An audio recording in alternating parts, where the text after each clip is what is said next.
సంస్కృతి సాంప్రదాయాలను విద్యార్థులకు అవగాహన కల్పించడం అభినందనీయం.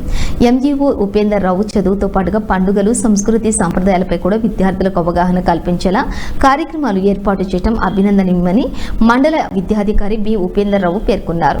గురువారం సూర్యాపేట జిల్లా నడిగూడెం శ్రీ సాయి పబ్లిక్ స్కూల్లోని ఏర్పాటు చేసిన ముందస్తు సంక్రాంతి వేడుకల్లో భాగంగా బొమ్మల కొలువు ప్రారంభించి మాట్లాడారు. మానవ జీవన శైలిని ప్రతిబింబించేలా బొమ్మలను సేకరించి ఒక దగ్గర పేర్చి విద్యార్థులకు అవగాహన కల్పించడం శోచనీయమన్నారు. ఈ కార్యక్రమంలో పాఠశాల ప్రిన్సిపల్ బుస్సా సులోచన, కరెస్పాండెంట్ బుస్సా మహేష్, ఎండి అఫ్జల్, సిఆర్పి గురుస్వామి, పాఠశాల ఉపాధ్యాయులు వీరయ్య, హర్ష, సైదులు, రాంబాబు, మల్లిక, రమ్య, లక్ష్మి, దీనా, వైదేహి, రజియా, నాగమణి, జ్యోతి, త్రివేణి పాల్గొన్నారు.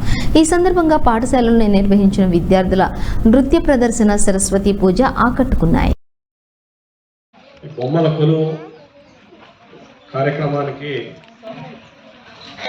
పాఠశాల ప్రిన్సిపల్ సులోచన మేడం గారికి, మరి కరస్పాండెంట్ మహేష్ సార్కి, మరి అఫ్జల్ గారికి, సిఆర్పి గురుస్వామి గారికి, మరియు పాఠశాల ఉపాధ్యాయులందరికీ, పేరెంట్స్కి, విద్యార్థులందరికీ కూడా శుభోదయం. ఈరోజు ఇటువంటి గొప్ప కార్యక్రమం బొమ్మల కొలువు ఏర్పాటు చేయటం అంటే మనకు తెలుసు, ప్రతి సంవత్సరం కూడా